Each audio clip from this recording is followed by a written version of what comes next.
안녕하십니까. 매주 금요일에는 예수님의 비유를 중심으로 말씀을 나누고 있습니다. 오늘은 마태복음 13장의 씨 뿌리는 자의 비유에서 두 번째 땅 혹은 두 번째 밭이라고 하는 것에 해당되는 돌밭에 관한 말씀을 나누겠습니다. 마태복음 13장 3절부터 말씀을 읽겠습니다. 예수께서 비유로 여러 가지를 그들에게 말씀하여 이르시되 씨를 뿌리는 자가 뿌리러 나가서 뿌릴새 더러는 길가에 떨어짐에 새들이 와서 먹어버렸고 더러는 흙이 얕은 돌밭에 떨어짐에 흙이 깊지 아니하므로 곧 싹이 나오나 해가 돋은 후에 타서 뿌리가 없으므로 말랐고 더러는 가시떨기 위에 떨어짐에 가시가 자라서 기운을 막았고 더러는 좋은 땅에 떨어짐에 어떤 것은 100배, 어떤 것은 60배, 어떤 것은 30배의 결실을 하였느니라. 귀 있는 자는 들으라 하시니라.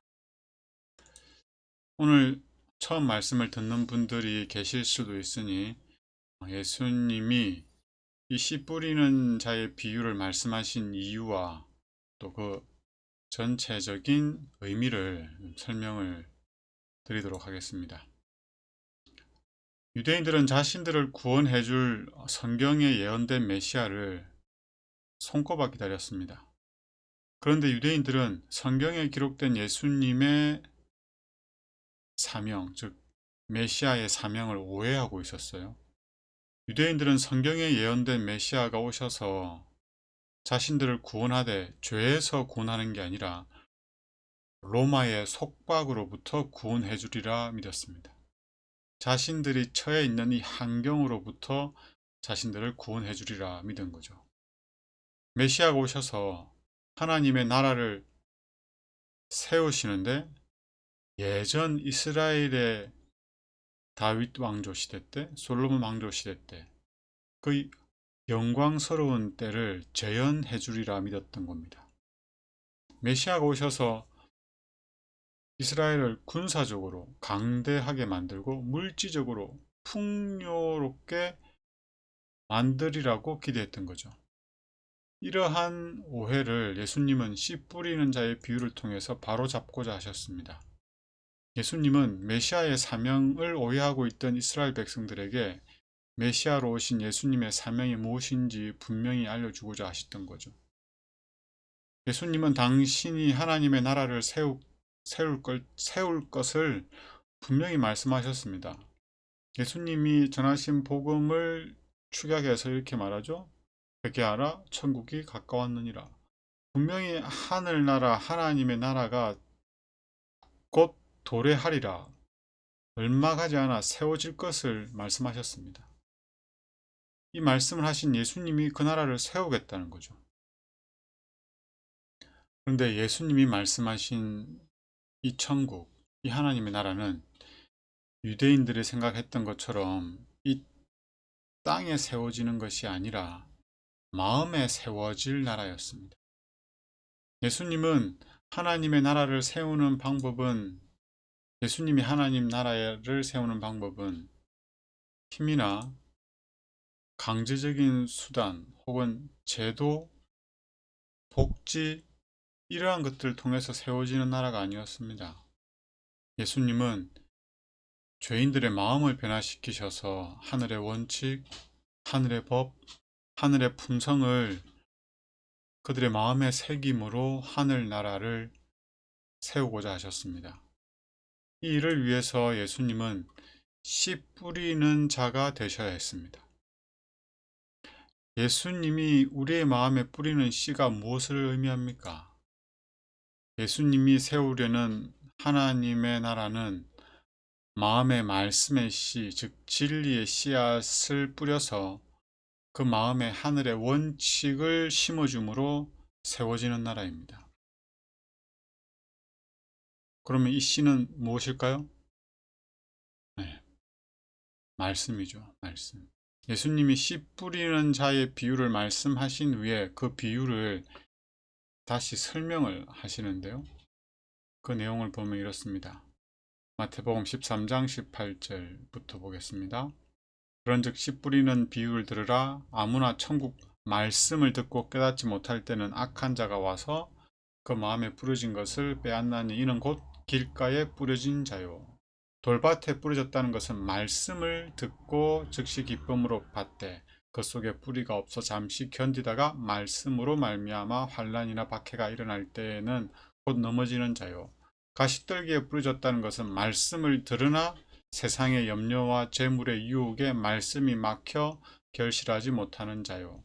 좋은 땅에 뿌려졌다는 것은 말씀을 듣고 깨닫는 자니 결실하여 어떤 것은 100배, 어떤 것은 60배, 어떤 것은 30배가 되느니라 하시더라. 씨는 말씀입니다. 진리입니다. 복음입니다. 그럼 씨가 열매를 맺는다는 것은 무엇을 의미할까요? 어떤 좋은 땅에 뿌려진 씨는 100배의 열매를 맺는다고 말씀하셨는데요. 이 열매가 무엇입니까? 예수님이 결국은 이 열매를 맺도록 하기 위해서 씨를 뿌리는 건데요. 왜 예수님은 우리로 하여금 이 열매를 맺도록 하시는 걸까요? 마태복음 7장 16절에 있는 말씀을 좀 보겠습니다. 그들의 열매로 그들을 알지니.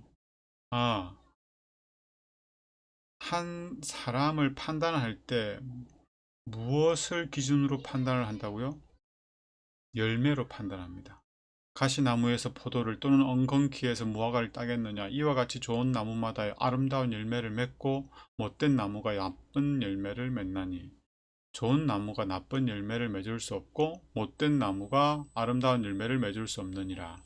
아름다운 열매를 맺지 아니하는 나무마다 찍혀 불에 던져지느니라. 이러므로 그들의 열매로 그들을 알리라. 그들의 열매로 그들을 판단하게 되고 열매를 맺지 않으면 어떻게 돼요? 찍혀 불에 던져지게 됩니다. 열매로 그 사람을 심판하고 열매로 말미암아 그 사람의 운명이 결정되는 것을 알 수가 있죠. 이 열매를 갈라디아서 5장 22절에는 이렇게 말합니다. 오직 성령의 열매는 사랑과 희락과 화평과 오래 참음과 자비와 양성과 충성과 온유와 절제니 이 같은 것을 금지할 법이 없느니라.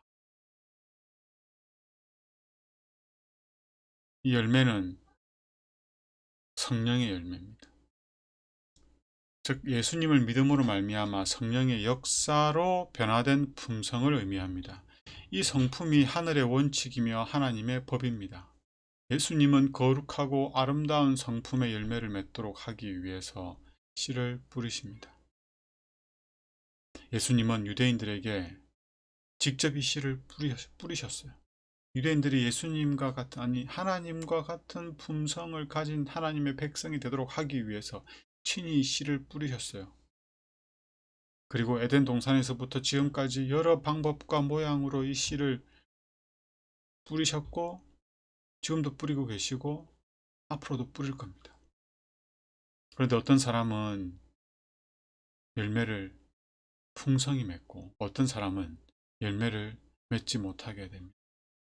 이스라엘 백성 같은 경우에는 열매를 맺지 못하고 예수님을 십자가에 못 박아 죽이기도 하죠. 왜 유대인들은 예수님에게 직접 말씀을 들었음에도 불구하고 열매를 맺지 못했을까요? 예수님은 그 이유를 씨 뿌리는 자의 비유를 통해서 설명을 하셨습니다. 예수님이 뿌린 씨가 열매를 맺느냐 맺지 못하느냐를 결정하는 조건이 뭡니까? 씨가 떨어진 땅의 상태입니다. 밭의 상태가 열매의 유무를 결정하게 됩니다.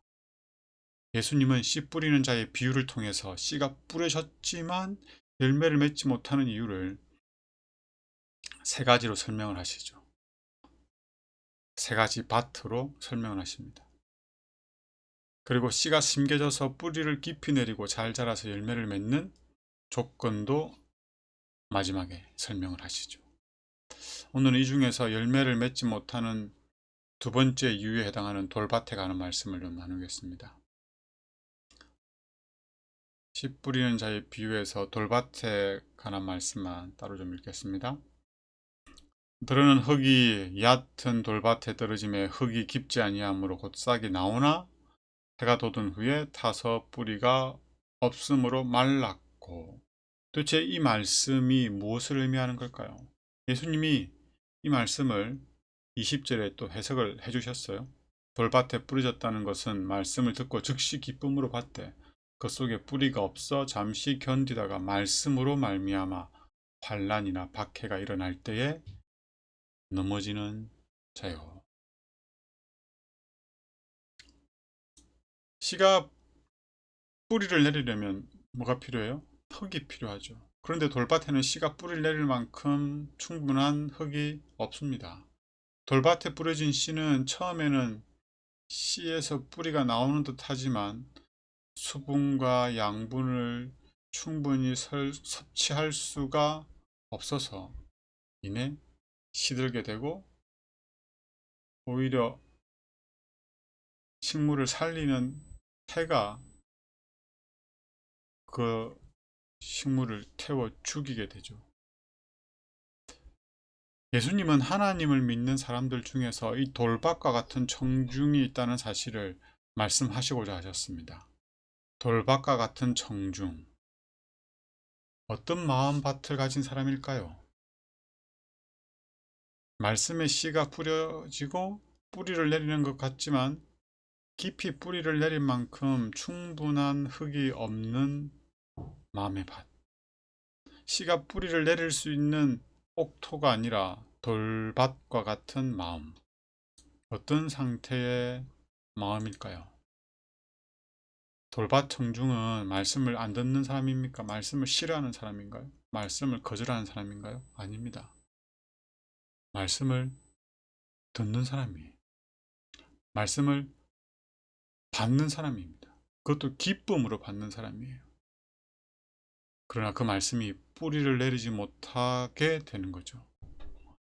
그 뿌리를 내리지 못하도록 하는 그 마음에 있는 돌, 그게 문제입니다. 그 돌과 같은 것이 우리 마음에 있다는 거죠. 그 돌과 같은 것들이 무엇일까요?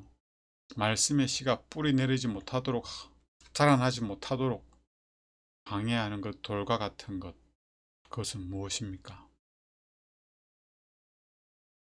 하나님의 말씀에 순종하지 못하도록 하는 마음밭에 있는 돌들. 품성이 예수님과 같이 거룩하고 아름답게 변화되지 못하도록 막아버리는 마음밭에 있는 돌들.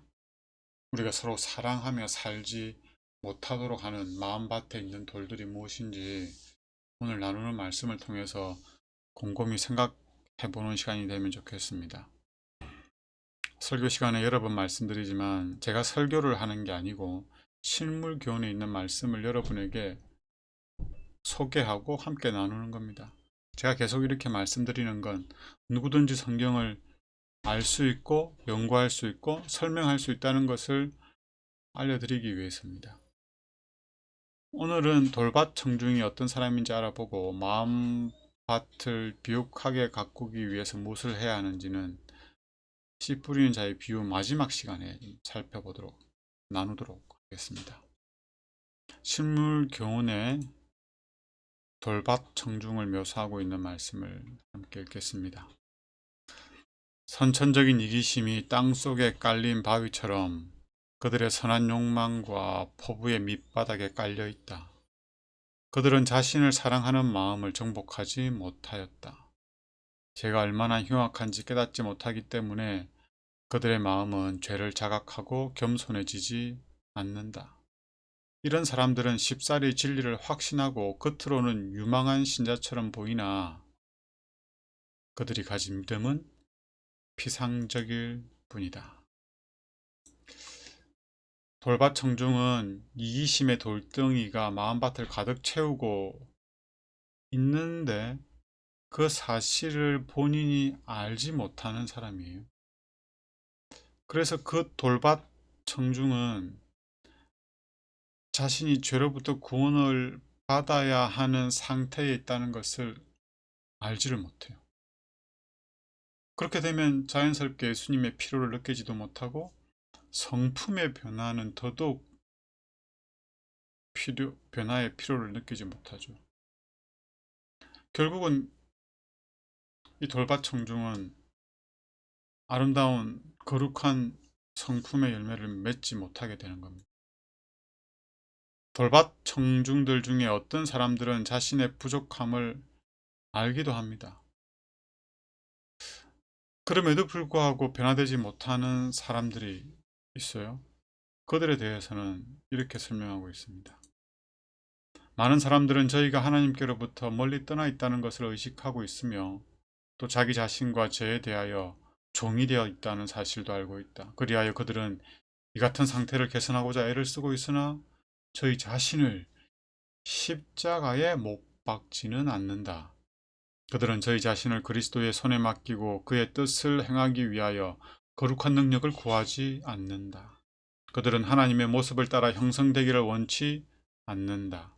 그들은 막연하게 저희의 결함을 시인하나 그 죄를 낱낱이 구별하여 버리지는 않는다.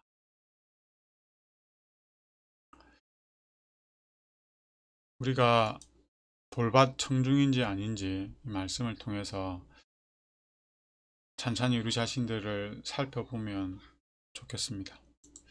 돌밭 청중의 특징 중 하나가 뭐냐면 뿌리가 없다는 겁니다. 식물이 열매를 맺기 위해서는 에너지와 영양분을 필요로 합니다. 식물은 이 뿌리를 통해서 생명을 유지하는 데 필요한 영양분과 에너지를 흡수하게 되죠. 그런데 이 중요한 뿌리가 없으면 어떻게 될까요? 이 중요한 뿌리는 사실 우리 눈에 잘 보이지 않습니다. 땅 속에 있으니까요. 뿌리가 보이지는 않지만 식물의 상태, 식물이 잘 자라고 있고 열매를 잘 맺고 있으면 뿌리가 잘 내렸고 뿌리가 내린 토양의 상태도 좋다는 것을 우리는 미루어 짐작할 수가 있죠. 그런데 이 뿌리가 죽으면 식물은 어떻게 될까요? 뿌리가 죽으면 그 식물도 죽게 됩니다. 그래서 겉은 멀쩡했던 식물이 죽으면 그 원인이 무엇일까요? 뿌리가 죽어서 그런 거죠. 뿌리가 없어지면 그 식물도 더 이상 살 수가 없게 됩니다. 이 사실을 기억하면서 다음 말씀을 좀 읽겠습니다. 영적 생명이 영양 공급을 받는 것도 믿음을 통해서 사람의 심령이 그리스도와 더불어 눈에 보이지 않는 연합을 유지함으로 되는 것이다.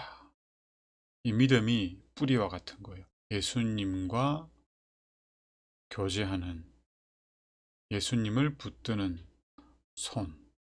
이게 믿음이죠. 이 뿌리입니다. 이 예수님과 연합해 있으면 영적인 영양분을 충분히 공급받을 수 있는데 예수님하고 연결이 되지 않으니까 영양분을 공급받지를 못하는 겁니다. 왜 돌밭 청중은 예수님과 연결되지 않을까요? 그들은 예수님의 필요를 그다지 느끼지 못하는 사람들이고 전적으로 필요를 느낀다 하더라도 전적으로 예수님을 의지하지 않는 사람들이기 때문입니다. 계속 읽겠습니다. 그러나 돌밭 청중은 그리스도 대신에 자신을 의지한다. 그들은 저희의 행실과 순간적인 선한 생각을 의뢰하고 스스로 어렵다는 생각이 강하다. 그들은 주님 안에서 강하지 못하며 그의 굳센 능력 안에서 강건하지 못하다. 이러한 사람들은 그 속에 뿌리가 없다. 왜냐하면 그들이 그리스도와 연결되어 있지 않기 때문이다.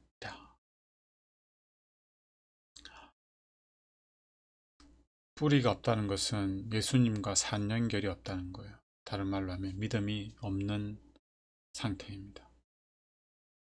예수님이 우리 안에 없으니 예수님을 닮은 성품이 우리에게 있을 리 만무합니다.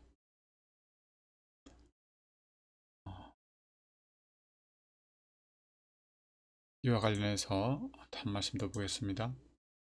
하나님을 섬긴다고 주장하는 사람들 중에 하나님께 대한 체험적인 지식을 가지지 못한 자들이 너무나 많다. 하나님의 뜻을 행하고 싶어하는 욕망은 성령의 깊은 감화에 의해서가 아니라 그들 자신의 기호에 따른 것이다. 그들의 행위가 하나님의 율법과 조화되지 않는다. 그들은 그리스도를 저희의 구주로 받아들인다고 하면서도 그가 저희에게 죄를 이길 능력을 주실 것을 믿지 않는다. 그들은 살아계신 구주와 개인적인 관계를 갖지 않았기 때문에 저희의 품성은 선천적인 결함과 후천적인 결함을 모두 나타내고 있다. 뿌리가 없는 교인, 예수님과 산연결이 없고 체험적인 지식이 없는 교인은 하나님의 율법대로 살 수가 없습니다. 아니, 하나님의 율법대로 살려고 하지도 않습니다. 자신의 소견대로, 자신의 기호대로, 자신의 감정대로 살아가고 신앙생활을 해도 예수님으로 말미암아 만족하지 않아요. 앞에 있는 말씀 다시 볼까요? 그들이 뭘 의지해요? 자신을 의지합니다. 넷째 줄에 보면 그들이 누구를 의지한다고요? 자신을 의지하죠.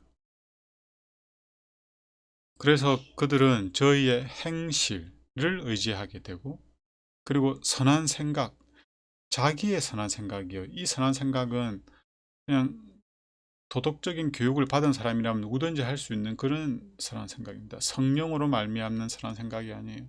그 선한 생각을 의지하죠. 그렇게 해서 나는 어렵다, 나는 괜찮은 교인이다 라고 생각을 하는 거예요. 그렇게 해서 그들은 자신은 많이 드러내는데 예수님은 드러내지를 못하는 겁니다. 이런 사람들은 뿌리가 없기 때문에 햇빛이 강하게 비치게 되면 어떻게 될까요? 뿌리가 없는 식물이 햇빛을 강하게 내리쬐게 되면 어떻게 될까요? 네, 타서 말라 죽게 되죠. 이처럼 말씀이 뿌리 내리지 못하면 삶의 여러 어려움과 환난과 핍박으로 인해 넘어지게 됩니다.